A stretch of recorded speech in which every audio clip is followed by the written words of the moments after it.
nih, lihat nih. Walaupun ayatnya bercerita tentang cinta, walaupun taubat curhatnya tentang cinta, ayatnya bunyinya begini. A'udzubillahi minasyaitonirrajim. Man yuti'illaha war rasul fa ulaika ma'al ladzina an'ama Allahu 'alaihim minan nabiyyin was-siddiqin wasyuhada'i was-shalihin wa hasuna ulaika rafiqa dzalikal fadlu minallah. Kata Allah, siapa yang taat, siapa yang takwa kepada Allah, siapa yang mentaati perintah Allah, menjauhi larangan Allah, dia taat kepada Allah wa Rasul, dan dia taat kepada Rasulullah. Faulaika ma'al ladzina an'ama Allahu 'alaihim, akan dikumpulkan dengan orang-orang yang mendapatkan nikmat paling besar di sisi Allah, minan nabiyyin, yaitu para nabi, wasiddiqin, para wali, wasyuhada, para ulama, wassalihin, orang-orang saleh. Artinya taubat, kamu udah punya jalan cinta, kamu tambahkan jalan takwa, kamu taat kepada Allah, taat kepada Rasulnya, maka kamu di akhirat nanti akan dikumpulkan bersama Nabi Muhammad, akan dikumpulkan dengan Nabi Muhammad. Sebab Nabi Muhammad yang bakal kumpul bareng, Nabi ini kumpul bareng. Makanya Bu, yang namanya surga itu gak pernah eksklusif. Ibu-ibu kalau mikir saya bakal masuk surga kelas VIP, sepian aja dari surganya, jadi kita bebas di surga. Itu belum masuk surga ya gitu. Karena yang namanya surga itu memang seumum itu. Nabi bakal berjumpa dengan umatnya, Nabi bakal berkumpul dengan umatnya. Ibu-ibu sedikit sekalian yang saya muliakan, katanya Nabi Muhammad, anta ma'aman ahbabta, kamu di akhirat nanti akan dikumpulkan dengan yang kamu cintai. Jadi jalannya dua-duanya harus punya taat, takwa, dan cinta. Takwa dengan seluruh anggota tubuhmu, cinta dengan hati, sama Allah yang taat, yang takwa, sama Nabi Muhammad yang taat, yang takwa, sama Allah yang cinta, sama Nabi Muhammad juga cintai Nabi Muhammad sallallahu alaihi wasallam. Dan saya lihatin orang-orang itu kalau dia takwanya benar, dia akan cinta. Saya lihatin juga orang kalau cintanya benar, dia akan takwa. Subhanallah. Jadi gak bisa dipisah-pisah gitu. Gak bisa yang saya akan masuk surga lewat jalan takwa, gak perlu cinta. Gak bisa. Saya akan masuk surga lewat jalan cinta, saya gak perlu takwa. Gak bisa. Dua-duanya adalah dua sayap, kanan dan kiri. Dengannya kita bisa terbang menuju surga Allah. Yuk belajar jadi hamba yang penuh takwa. Yuk belajar jadi hamba yang penuh cinta. Insya Allah. Takwa itu berarti apa, Ustazah? Kerjakan perintah, jauhi larangan. Kerjakan perintah, sholatmu dijaga, Bu. Mau masuk surga tapi gak mau sholat, surga yang mana itu? Kalau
di sana.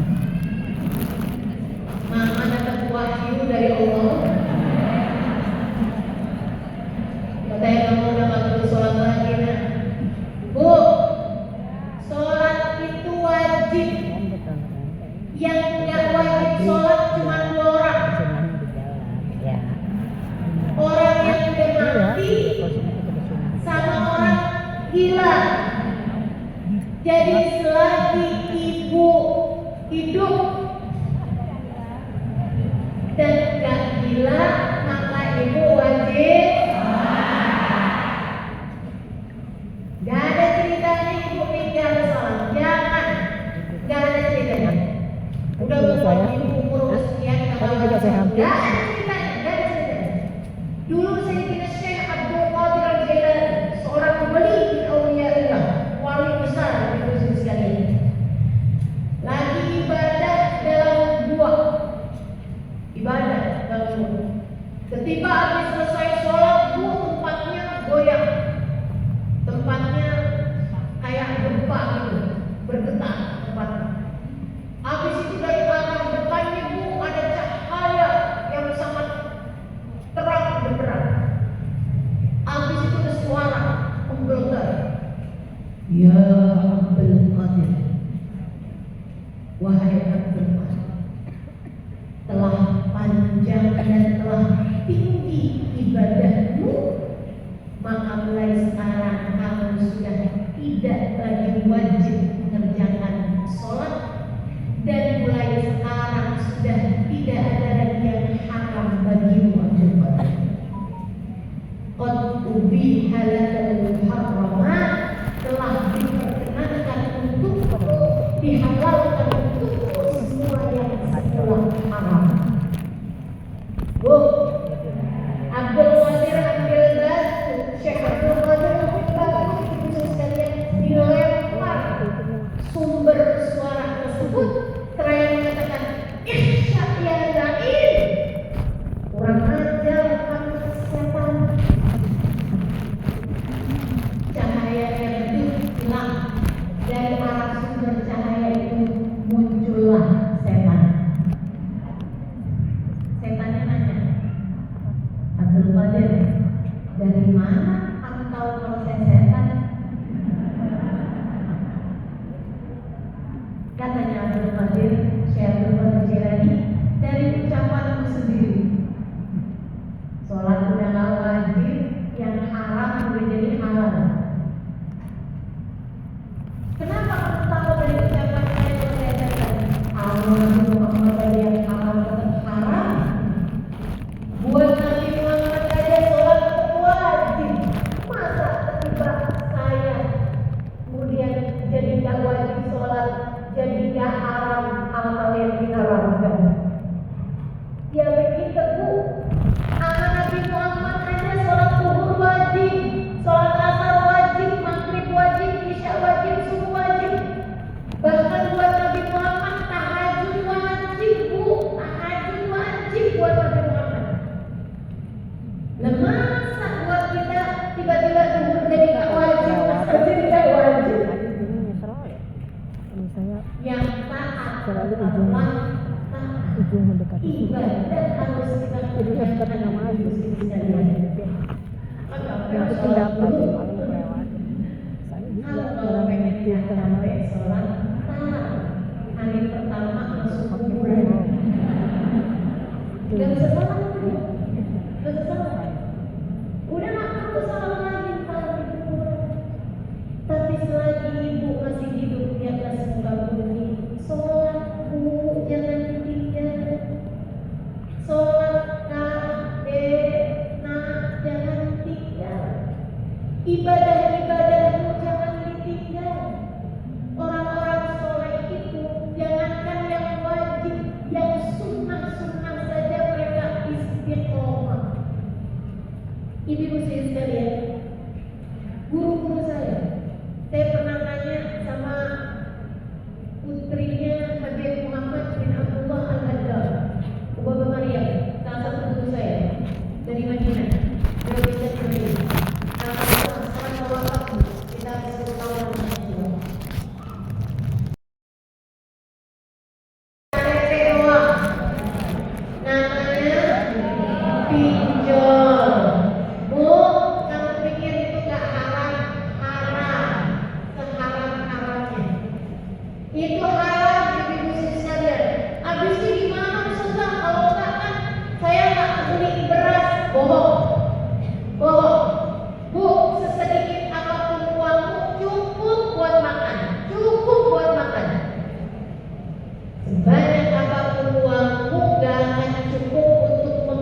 kredit rumah, kredit akhirnya kita meninggalkan aturan-aturan Allah Ta'ala yang taat jadi hamba-Nya Allah, Masih pro yang kontra. takwa Masih jadi pro kontra hamba-Nya sih kalau Allah kredit rumah. Subhanahu wa Ta'ala. Insya Allah.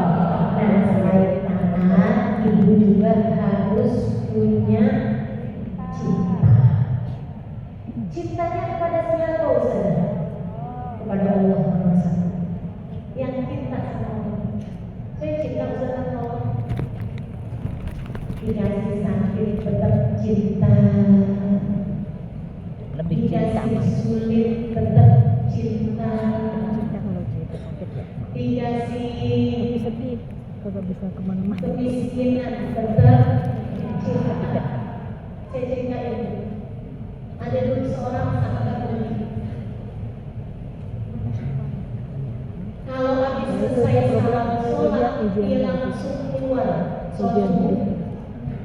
Habis selesai sholat subuh dan sholat-sholat yang lain-lain itu, dia langsung bangun berdiri, nggak pakai lama keluar dari masjid. Diperhatiin sama para sahabat-sahabat Nabi. Satu waktu Nabi Muhammad sendiri ngeliatin dia. Kenapa dia? Dipanggil ke Nabi di waktu sholat yang lain. Nabi sebelum sholat berbilang duluan, nanti kamu habis selesai sholat, saya mau ngomong ya, lebih khusus. Habis selesai sholat dipanggil ke Nabi. Kamu kayaknya tiap waktu sholat saya lihatin bersegera keluar rumah, bersegera keluar masjid. Kemana? Kata Nabi. Pulang ke rumah Rasul. Emang kenapa nggak sampai nungguin zikir, nungguin doa? Ini Rasul. Kenapa? Bajunya nih. Kenapa bajunya? Kayak baju kayak gamis gitu ya Bu ya. Mau dipakai istri saya buat sholat Rasul. Itu segitu. Dari miskinnya Bu, baju buat sholatnya itu suami istri ganti-gantian.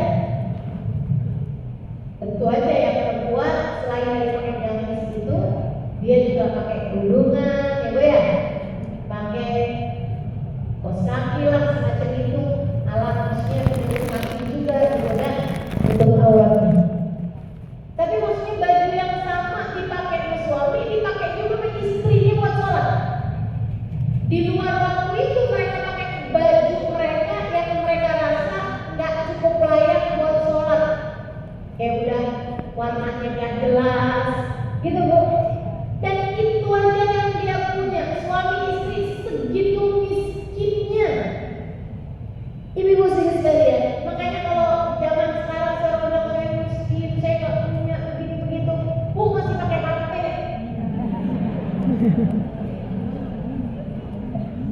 Saya nggak punya ustazah begitu-begitu, tolonglah transferin ustazah. Tapi dia mintanya pakai WhatsApp. Jual aja HP-nya kalau kamu emang nggak bisa makan. Betul? Sahabat dulu Bu, kalau miskin beneran miskin. Bu nanti nggak tega akhirnya. Hari itu juga Bu, Nabi Muhammad ngasih bajunya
Sallallahu Alaihi Wasallam Nabi dan Rasul. Ya Allah, aku ridho kalau bukan kami. Ya Allah, aku ridho dengan apapun yang kau berikan pada kami. Saya ridho, ya Allah. Islam sebagai agama, saya ridho Nabi Muhammad utusanmu untuk kami. Rasul, tiap hari saya baca pikiran tersebut sambil senyum. Saya bilang makasih ya Allah. Apapun yang kau tetapkan yang terbaik darimu ya Allah. Saya ridho, saya terima. Dibuat Apa, Bu? miskin kayak begini ya Allah. Lah gimana? Makasih ya Allah. Makasih ya Allah. Sampai hari di mana kau memberikan banyak barang untuk kami. Saya bacanya seperti bohong ini. Saya bacanya Balik kan di tas. sama istri nggak lagi bisa senyum ya Rasulullah. Saya kalau kamu ridho nggak bakalan sampai para sahabat-sahabat Tadi aku lihat di tas. mengirimkan bantuannya kepadamu. Kalau kamu beneran ridho, kamu beneran senang Allah jadikan kayak begini, mestinya nggak sampai ada orang nyumbangin kamu kayak begini. Maafkan saya Rasul, saya balikin aja ya Rasul, sebab selama ini saya cinta kepada Allah dan saya merasakan hati saya terima dengan apapun yang telah ditetapkan Allah. Subhanallah, Tuhan sangat cintanya kepada Allah sampai membuat dia merasa apapun aja yang Allah kasih, alhamdulillah. Dikasih miskin, alhamdulillah. Dikasih kaya, alhamdulillah. Dikasih sehat, alhamdulillah. Dikasih sakit, alhamdulillah. Punya suami, alhamdulillah. Jadi janda, alhamdulillah. Menjomblo, alhamdulillah. Apapun Allah tetapkan yang terbaik, Bu. Habis nikah punya anak, alhamdulillah. Nikah lama nggak punya anak, alhamdulillah. Apapun yang Allah tetapkan yang terbaik, kita nggak cuma ngerti, tapi Allah tahu segalanya. Cinta kepada Allah, qanaah, nerima sama apapun yang telah Allah Subhanahu wa Ta'ala tetapkan. Bu, lain ceritanya dia ini, Bu, lain lagi ceritanya orang yang sama Allah dikasih kaya. Namanya Abdurrahman bin Auf. Ibu-ibu sekalian, satu waktu ini terhadis Aku pengen alat. katanya Nabi Muhammad, orang soleh dua orang, yang satu kaya dan satu miskin. Yang miskin masuk surga duluan 500 tahun lebih awal daripada yang kaya. Sama-sama soleh nih, Bu. Ayo nih, yang hidupnya cita-citanya pengen kaya, kita cerita ini. Iya, sama Dira tahu. Habis itu ditanyain, ibu cita-citanya apa? Kaya saja. Tetap aja. Jadi ibu nih, Nabi Muhammad cerita orang dua-duanya sama-sama soleh, ibadahnya sama. Cuman yang satu miskin, sehingga gak ada hisabnya. Yang satu kaya, sehingga lama hisabnya. Karena hisab lama itu udah Dia pengen jadi orang miskin. dulu kamu dapat dari mana, dipakai buat apa aja. Satu detil sekali pertanyaan di akhir. Makanya sampai ini tertahan kabarnya 500 tahun, Bu, dari orang yang miskin. Ada sahabat yang kaya namanya Abdurrahman bin Auf. Serem dengar hadis itu. Akhirnya dia mikir gimana caranya biar miskin Saya saya. baca di investasinya buat beli lagi ya. Biar saya keluar Buat miskin. obat. Karena Mabuk. itu makan nambah lagi. Tuh dengerin tuh. Dibagi-bagiin nambah lagi. Perdagangannya maju. Akhirnya, Bu, satu hari Nabi ngajakin pergi perang sama para sahabat di saat musim panennya kurma. Kurma itu, Bu, kalau dipanen, kurma itu kalau waktunya mestinya dipanen, kalau nggak dipanen itu kematangan. Kematangan tuh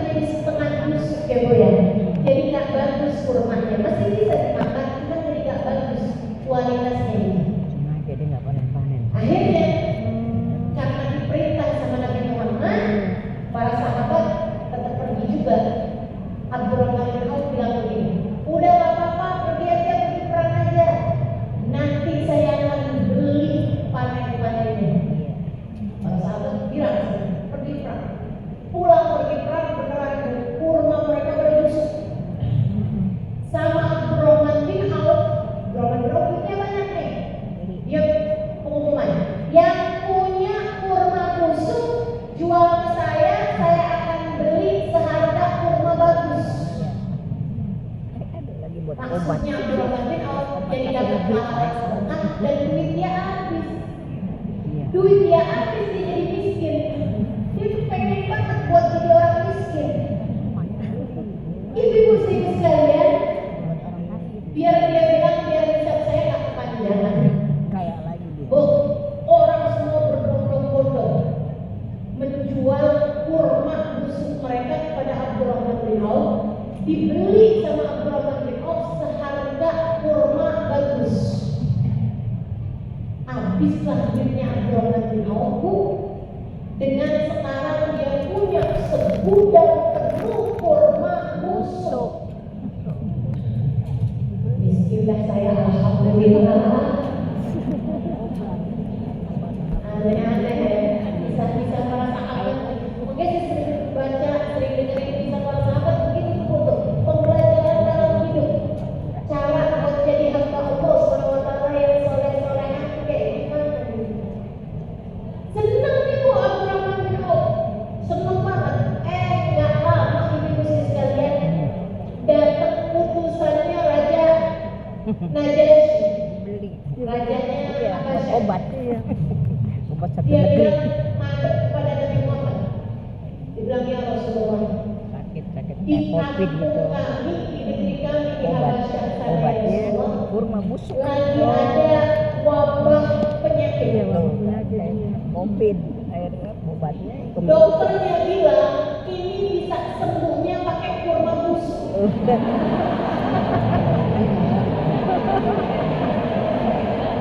Kami nggak punya